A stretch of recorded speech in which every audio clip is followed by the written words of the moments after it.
estudante, está tudo bem com você? Espero que sim. Bom, sou o professor Rony Coser, da disciplina de Ensino Religioso, e nesta aula vou ter o prazer de conversar com você sobre um assunto muito legal, um tema muito importante, claro, no contexto da nossa disciplina, que é tradição oral. Mas antes de iniciar a nossa aula, você não pode esquecer de registrar a sua presença utilizando esse QR Code que aparece em sua tela com o seu celular, combinado? Mas antes de começar, eu também preciso passar aí algumas informações aos professores e às professoras, meus colegas, que estiverem aí me acompanhando através desta videoaula. Bom, esta aula ela foi planejada para a EJA, Educação de Jovens e Adultos, e ela tem como tema integrador o seguinte: ética e cidadania. O objetivo da aprendizagem consiste em perceber que as representações do transcendente de cada tradição religiosa se constituem no valor supremo de uma cultura. Isso aqui é muito importante, pessoal. A pesquisa sobre as diversas religiões, ela contribui para que a gente possa perceber a necessidade do outro, né, como também a necessidade do respeito às diferenças entre as etnias no seu modo de crer e de ser. E isso, pessoal, tem relação direta aí com o assunto da nossa aula de hoje, né? De certo modo, estamos falando de alteridade, pensar o outro, pensar o próximo. O objetivo específico da nossa aula consiste em levar o estudante a perceber a importância da tradição oral para o desenvolvimento dos povos, das famílias e das religiões e demonstrar essa correlação possível aí do nosso tema com a questão da ética, okay? Que está no tema integrador da nossa aula. Muito bem, feitas essas considerações iniciais, agora nós vamos então ao conteúdo da nossa aula. Vamos lá! Quando você ouviu o tema da aula de hoje, deve ter pensado na razão de se estudar sobre tradição oral. Bom, eu vou convidar você a permanecer, a ficar aqui comigo até o final desta aula, para que você possa perceber que todo o conhecimento que recebemos, ele começa em grande medida através dessa tradição, isto é, da tradição oral. E a tradição oral e os ensinamentos, né, que ela comunica, eles são muito importantes e eles são tão importantes que a necessidade deles, inclusive, fica evidente não apenas no conhecimento cultural de determinado povo, mas também no aprendizado de diversas áreas, como, por exemplo, na agricultura. Tá? Olha que exemplo interessante que eu vou dar para você a respeito dessa questão da tradição oral com conhecimento aplicado na prática. A mandioca, nós conhecemos bem a mandioca, ela vem sendo utilizada pelos índios há muito tempo, segundo pesquisadores do assunto, já há vários séculos, na verdade. E durante todo esse tempo, os índios eles vêm diversificando e enriquecendo a espécie. A antropóloga Janet Charnella, ela identifica só na região do rio Uaupés, lá na Amazônia, entre os índios Tucanô, 137 cultivares diferentes de mandioca. Olha que coisa interessante. A preservação, o controle e as técnicas de cultivo e extração do veneno da mandioca vêm sendo transmitidos de maneira eficaz pelos horticultores indígenas através da tradição oral. Quem diria, né? Esse fato, pessoal, ele serve assim, muito bem, inclusive, para despertar aí o nosso interesse pelo tema, que demonstra de maneira concreta como a tradição oral ela é de fundamental importância em algumas culturas, como é o caso da cultura indígena, né, ou dos povos originários, se você assim preferir. Na verdade, eu diria que essa expressão é até mais adequada, né? Povos originários. Bom, quando conhecemos a história de nossos ancestrais, a gente consegue sentir orgulho de nossa trajetória, orgulho de todas as lutas que traçamos para chegar até aqui, e com esse orgulho e conhecimento, nos tornamos, ou nos tornamos, na verdade, agentes da memória, responsáveis também por não deixar que esse conhecimento venha a morrer, né? Ou seja, somos responsáveis por transmiti-lo e mantê-lo vivo e incluso nas culturas. Isso é muito importante, porque, por vezes, essas tradições, esses conhecimentos tendem a desaparecer com o passar do tempo e com a evolução urbana. Quando pensamos nos povos afro-brasileiros, esse é um outro ponto importante também, a preservação da tradição oral como forma de ligação com a nossa ancestralidade tem papel fundamental, tendo em vista um país como o Brasil, onde mais de 50, ou seja, mais da metade da população é composta por negros. O reconhecimento de nossos ancestrais como um povo, com as suas riquezas culturais, né? Esse conhecimento ele é necessário. É também uma forma de resistirmos e de sobrevivermos. Esse resgate, talvez, seja aí o grande segredo para a preservação da memória dos povos. Bom, a gente pode destacar ainda que a tradição oral, ela não se apresenta somente em formato de contos e de mitos, mas ela também se manifesta por meio de canções, por meio de rezas e outras atividades que contribuem justamente para a preservação da história e da cultura de povos indígenas e afro-brasileiros. E, claro, isso vale também para outras diversas tradições religiosas, ok? Então, guarde isso aí. Bom, falando em tradições religiosas, a gente vai considerar aqui na nossa aula a importância dos curandeiros e das rezadeiras. Você com certeza já ouviu falar desses atores religiosos, né? Vou falar nesses termos. Essas figuras, esses atores, eles são de grande importância histórica, inclusive para o resgate do poder da fé através da palavra. O conhecimento de vida e da natureza dessas pessoas, estudante, não só auxiliam as pessoas que procuram a eles com dores físicas, mas auxilia também psicologicamente. Tá? E essa cura, inclusive, ou essa forma de cura, podemos dizer assim, ela deve ser valorizada. Essa cura que se dá pela palavra e pela fé. É uma forma de cura praticada milenarmente, hoje inclusive pesquisada na academia. Bom, agora que você entendeu a importância desse tema, a gente vai continuar o nosso aprendizado. Mas, claro, né, o que vem a ser tradição oral. Eu já dei a dica disso aqui, mas eu quero aqui nesta aula apresentar a você uma definição formal, vamos dizer assim. Tradição oral é também uma forma de inclusão cultural, uma vez que todos os dias a gente precisa se comunicar, compartilhando e também recebendo informações e interagindo com as pessoas no nosso cotidiano. Isso é um fato, né? A gente escreve, a gente fala, a gente utiliza inclusive diferentes gêneros textuais para escrever, como por exemplo um bilhete, uma carta, uma reportagem, memes que nos fazem sorrir e por aí vai. Vai depender da nossa intenção na questão ali da comunicação. A gente não pode deixar de mencionar a prática da escrita com o uso da tecnologia. Hoje também é uma realidade muito concreta para a gente, né? Como, por exemplo, aí, se você faz um curso à distância ou nas pesquisas que você realiza na internet, nas redes sociais, em outros espaços virtuais, você está usando esse tipo de comunicação. Voltando a mencionar a questão dos gêneros textuais, a gente pode considerar ainda a cantiga de roda e a parlenda como exemplos de gêneros textuais. De modo geral, eles são transmitidos oralmente e têm características que as definem e as diferenciam, né? E ambas aí fazem parte da cultura popular brasileira.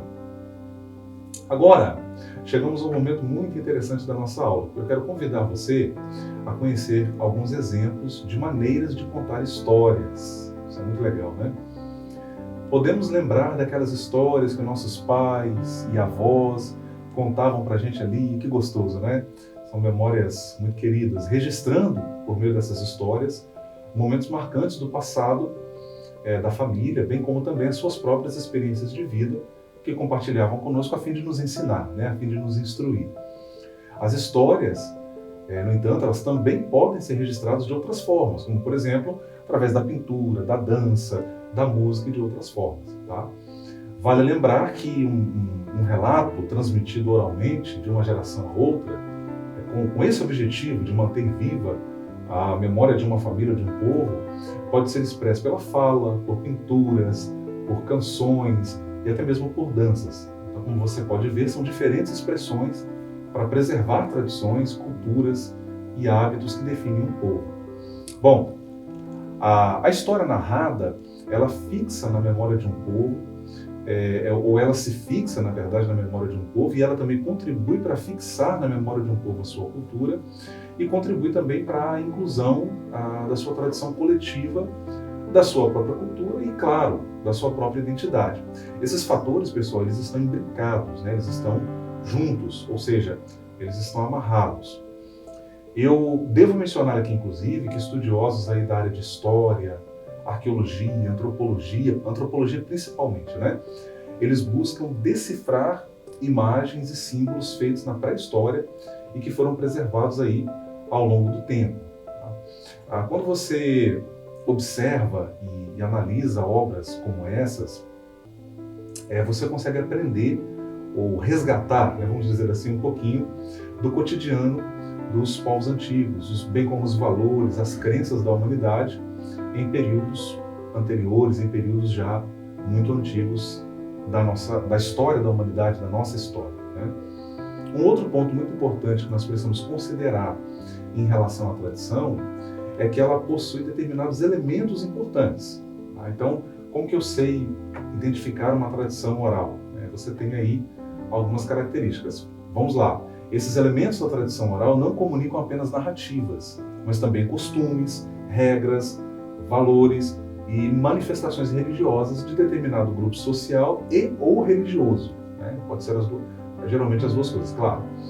A transmissão desse conhecimento ao longo do tempo nos permite, hoje, conhecer o que determinada comunidade acreditava sobre questões essenciais para o ser humano, como, por exemplo, o mistério da vida, como que o sagrado se manifesta na nossa realidade, esse contato com o transcendente, dentre outros exemplos que nós poderíamos aqui dar, tá bom?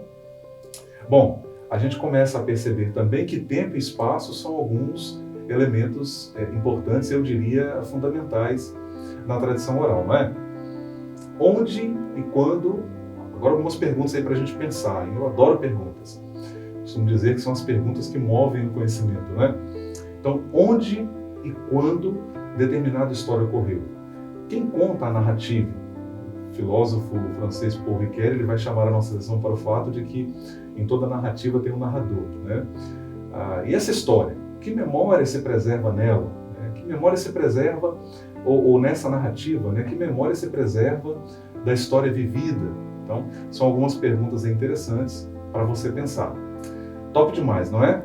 Esses são elementos da tradição oral que nos permitem aí conhecer o desenvolvimento dos povos, das famílias e das religiões. Bom, continuando a nossa aula, vale mencionar que nós hoje sabemos sobre as tradições das primeiras sociedades pelas relíquias e outros objetos, artefatos, resquícios, né, que foram deixados por essas sociedades, civilizações, bem como pela história dessas civilizações também, que têm sido resgatadas aí pela arqueologia, pela história e outras ciências aí que colaboram nessa busca. Além disso, algumas tribos isoladas em lugares remotos, como na floresta amazônica, na América do Sul, nas ilhas indonésias, também parte da África, ainda praticam religiões aparentemente inalteradas há milênios, né? Ou seja, a história viva. E isso representa um fato sensacional, tá? Uma coisa interessante que a gente pode destacar aqui, uma evidência dessa questão é que a gente pode hoje, para você que é cristão ou mesmo se interessa, né, pelo cristianismo, a gente pode hoje estudar a história do cristianismo, né, a partir de artefatos ou ambientes que foram preservados ao longo do tempo, como as catacumbas, tá? Apesar de parecer um termo assustador para nós, calma, já vou explicar. O fato é que essas catacumbas, às quais me refiro aqui, elas tornaram-se uma espécie de memorial de parte da história dos primeiros cristãos, que sofreram perseguições, foram martirizados, né, e se refugiavam ali nessas catacumbas para cultuar, né, e fugindo, na verdade, se abrigando aí da perseguição dos ferozes imperadores romanos. Essas catacumbas, pessoal, elas eram, na verdade, corredores subterrâneos que formavam verdadeiros labirintos, né? Em alguns casos, inclusive, de vários quilômetros. Justamente nelas, os cristãos enterravam seus mártires, pessoas que se sacrificavam pela religião e até mesmo se reuniam aí para os cultos, né? Como disse a vocês anteriormente. Agora, a gente precisa fazer uma parada rápida aqui em nossa aula. Vamos dar uma respirada. E mais uma vez eu devo lembrar a você aí você já está visualizando aí na sua tela, é muito importante que você registre a sua presença usando esse QR Code que aparece aí para você, tá? Com o seu celular, beleza? Não deixe de fazer isso. Então vamos lá, pessoal. Nas catacumbas, os cristãos eles sepultavam os seus mártires, que, como expliquei anteriormente, eram aquelas pessoas que se sacrificavam pela religião durante o século I. Aqui, pessoal, na imagem, vocês podem ver uma fotografia de uma dessas catacumbas, onde os cristãos se abrigavam, se reuniam. Você pode ver, inclusive, que há uma imagem do Senhor Jesus Cristo ali, que reflete justamente essa vivência dos cristãos ali, nesses ambientes, nesses contextos, para poder desenvolver a sua fé, as suas liturgias, fugindo ali da perseguição dos imperadores. Essas catacumbas, pessoal, além de servirem de túmulos secretos, elas também eram locais onde os primeiros cristãos se reuniam para desenvolver a sua vivência comunitária, os seus cultos, como já mencionei, trocar informações e até mesmo pintar imagens que manifestavam suas crenças, como é o caso aqui desta imagem que você pode ver. E atualmente, hoje, algumas dessas catacumbas, inclusive, estão abertas à visitação para o público, outras acabam ficando aí acessíveis apenas para que os estudiosos realizem o seu trabalho, né? A ideia de preservar ali o ambiente para estudos. Bom, nós já aprendemos o que é tradição oral e também podemos ver um pouquinho ali a respeito do conhecimento histórico sobre as catacumbas. Agora, a gente vai conhecer, ou vamos refletir um pouquinho sobre o papel dos sábios e dos anciãos na tradição oral. Você já está vendo aqui na imagem, olha que legal, a representação desses sábios, que no geral eles estão presentes em todas as religiões. Esses sábios e anciãos são pessoas, geralmente homens, isso tem mudado, é claro, que contam histórias e compartilham conhecimentos culturais de um povo, conhecimentos esses que vêm sendo transmitidos há séculos.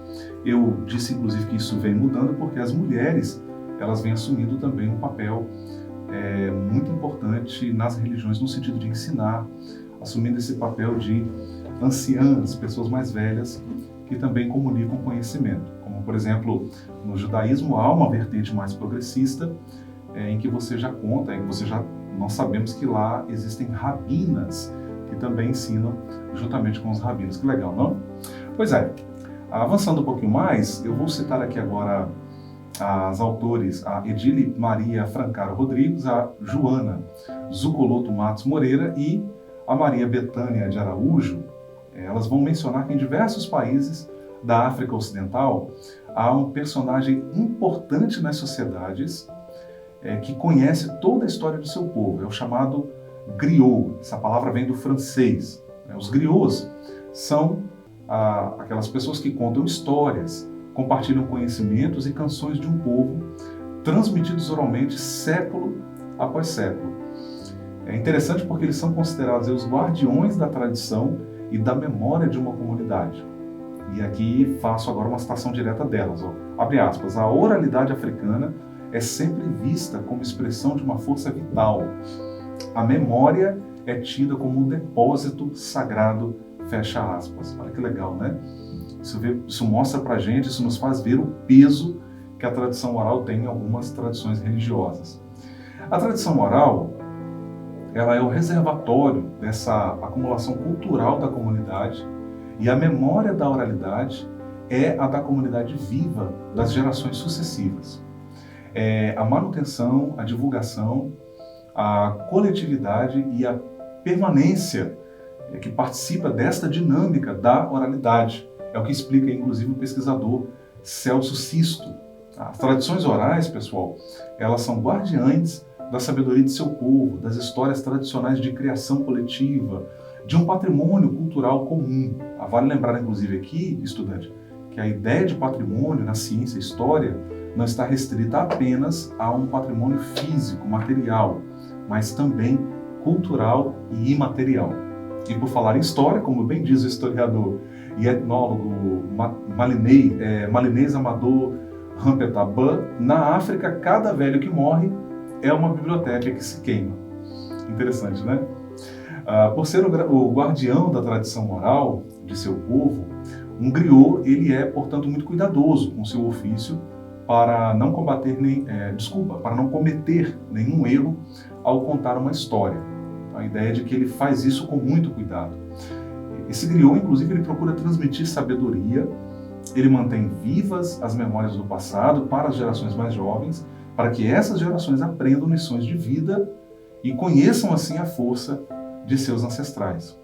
Ah, e claro, não poderia passar esta aula sem falar para vocês aqui do papel das mulheres nas religiões de matriz africana. É interessante que essas religiões elas têm uma abertura muito grande para a atividade das mulheres.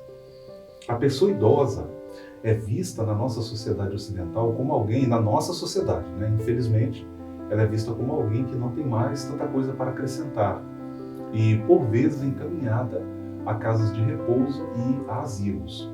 Diferentemente disso, nas religiões de matriz africana, a pessoa mais velha assume um papel extremamente importante, né? Principalmente as mulheres.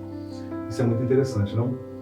É através da oralidade que as pessoas mais idosas são responsáveis por essa transferência de saberes, né, para as novas gerações. As senhoras mais idosas, elas possuem um papel preponderante e são vistas como pessoas com grande experiência de vida na religião, acumulando em si mesmas fundamentos que lhes foram ensinados e que serão repassados aos seus sucessores. A tradição oral é a herança mais preciosa da religião. Basta sentar ao lado de uma dessas pessoas para que, através da oralidade, se tenha uma aproximação com a religião e com seus respectivos valores. O respeito, a admiração, a proteção, também a valorização, o cuidado, são características que definem o papel destas mulheres. Bom, até aqui aprendemos sobre o que vem a ser a tradição oral, sobre as maneiras de contar histórias, sobre os anciãos e os griots. Agora, a gente vai falar sobre a tradição oral, aí relacionada à vivência e aos ambientes de convivência, ok? A tradição oral é um fator muito importante para unir um grupo, fortalecer sua identidade e construir uma memória coletiva. Por meio dela, ou seja, da tradição oral, os membros eles vão então nutrir, conscientemente ou não, o sentimento de pertença a esse grupo, nessa inclusão que compartilha valores e histórias relevantes. Aqui, mais uma vez, eu cito o filósofo francês Paul Ricoeur. Ele vai dizer que nós percebemos a nossa finitude quando nos damos conta de que fazemos parte de uma tradição, né? Que legal. A família, ela é muito importante, é nosso primeiro ambiente vivencial, existencial, que nos coloca em contato com valores e hábitos de convivência. Por isso é muito importante valorizar os pais, os avós e todos os responsáveis pelo início da nossa história de vida. Já na escola, a gente conhece outro espaço de convivência e de construção do conhecimento, né? Ou, em outras palavras, né? A própria escola é agora um novo espaço aí de convivência e de construção do conhecimento. E nesse espaço é preciso também valorizar os amigos, os professores, né? Todos aqueles que convivem conosco no ambiente escolar e que são responsáveis pela nossa educação e que reforçam, contribuem para essa educação que recebemos no lar, ok? Essa mesma valorização, portanto, ela aí deve ocorrer, pessoal, em todos os ambientes de convivência, inclusive com pessoas que têm crenças diferentes das nossas, né? O ensino religioso, enquanto disciplina, ele tem como uma nobre tarefa promover justamente a convivência pacífica entre as pessoas através das suas, não apesar, mas através das suas diferenças de crenças e convicções religiosas. Eu, por exemplo, sou professor na rede municipal de Cariacica, de ensino religioso também, e tenho alunos que se declaram ateus. E, no entanto, são acolhidos, eu os ouço, há uma troca muito interessante entre nós, e isso é muito importante. Bom, a cultura, ela é herdada dos antepassados e transmitida de geração a geração por meio de histórias, valores e crenças. No Brasil, nós temos aí vários povos com forte tradição oral, como é o caso dos povos originários ou dos indígenas e dos afro-brasileiros. Aliás, devemos muito a esses povos. A formação étnica e cultural no país, ela é múltipla. E a gente pode observar várias manifestações culturais formadas por essa grande variedade, por essa grande diversidade. Diversidade, uma palavra-chave no ensino religioso, tá? E é exatamente isto que torna a nossa sociedade, a nossa cultura, sobremodo rica e agradável. Pois bem, nós aprendemos nesta aula aí sobre a importância da tradição oral para a preservação da cultura e da religiosidade de um povo.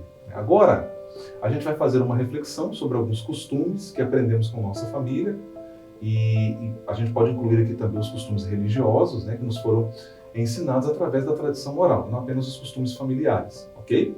Nós vamos aí pensar e relembrar algumas histórias que já ouvimos de nossos pais, avós, de alguns conhecidos idosos, talvez não necessariamente parentes. E a dica aqui é que você faça uma rápida pesquisa sobre o tema que foi trabalhado nesta aula, ok? Através da internet ou da biblioteca de sua escola, preferencialmente a biblioteca, se você tem acesso, tá? E aí você vai, e aqui eu quero propor um desafio para você, que é o seguinte: você vai na próxima aula lá na sua escola, vai dialogar com o professor de ensino religioso e propor que seja feita uma roda de conversa para debater sobre a importância da tradição oral. Beleza? Agora, claro, como de praxe, você não pode esquecer de registrar a sua presença usando esse QR Code que aparece aqui durante a nossa aula através da tela do seu celular. Esse registro da sua presença é muito importante para nós, ok? Nós temos também uma outra atividade para você. Não parou naquela proposta não, ok? Vamos ver se vocês aprenderam mesmo, se você, estudante, aprendeu mesmo o que nós apresentamos a você nesta aula. E aí, eu vou pedir que você responda a seguinte questão: o que é tradição oral? Molezinha, hein? Mamão com açúcar. Bom, na opção A, você já está vendo aqui, ó. O que é tradição oral? São dados encontrados na internet. Bom, esta é a opção A. Agora vamos ver a opção B. São histórias encontradas em livros. E a opção C são conhecimentos transmitidos de geração a geração por meio de histórias, valores e crenças. Qual é a opção que você vai escolher, hein? E aí, qual é a resposta certa? Vou dar aqui alguns segundos para você responder, mas ó, pouquinho tempo, hein? Tá molezinha. Vamos lá, vamos pôr a cabeça para pensar. Como diz um amigo meu, cabeça não foi feita só para se usar chapéu. A ideia é que você pense. Ó, vou contar até 5 aqui, hein? 1, 2, 3, 4, 5. Muito bem. Para quem respondeu a letra C, isso aí! Meus parabéns! Você aprendeu e ficou atento à nossa aula e ficamos muito felizes. A resposta correta é: são conhecimentos transmitidos de geração a geração por meio de histórias, valores e crenças. Muito legal. Pois é, estamos chegando ao final de nossa aula. Nós aprendemos... Agora eu vou fazer um resuminho aqui da nossa aula, tá? Nós aprendemos o que é tradição oral, entendemos que ela não se resume apenas a narrativas, mas que ela preserva costumes, regras, valores e também manifestações religiosas aí de diferentes grupos sociais e, claro, grupos religiosos. Nós aprendemos também que a transmissão desse conhecimento ao longo do tempo nos permite hoje reconhecer a importância da inclusão do indivíduo no grupo social e religioso, né? Haja vista que as tradições orais, elas buscam justamente comunicar para incluir, né? Esse conhecimento preservado pela tradição sinaliza ainda para a importância de que questões como o mistério da vida e da manifestação do sagrado, eles têm e tinham também, né, para os povos antigos, têm para as sociedades hoje, para as diversas tradições religiosas hoje e tinham também para os povos antigos. Agora olha que interessante, né? Quando ouvimos uma pessoa idosa contando uma história do passado ou mesmo lendo um livro de histórias antigas, acabamos por nutrir respeito sincero por esses conhecimentos que vão sendo transmitidos de geração a geração oralmente. Então, estudantes, vocês conheceram aí o que é tradição oral, a sua influência em nosso comportamento e até em nosso estilo de vida. Isso foi válido para você? Eu espero que sim. Tenho certeza que trata-se de um conhecimento muito positivo, até porque está conectado diretamente com a nossa realidade, que é uma realidade muito religiosa, né, e carregada de tradições. Bom, espero que tenha sido proveitoso para você que acompanhou esta aula. Eu aguardo você em outras aulas e, claro, não se esqueça, mesmo distante, nós estamos juntos. Tchau, tchau!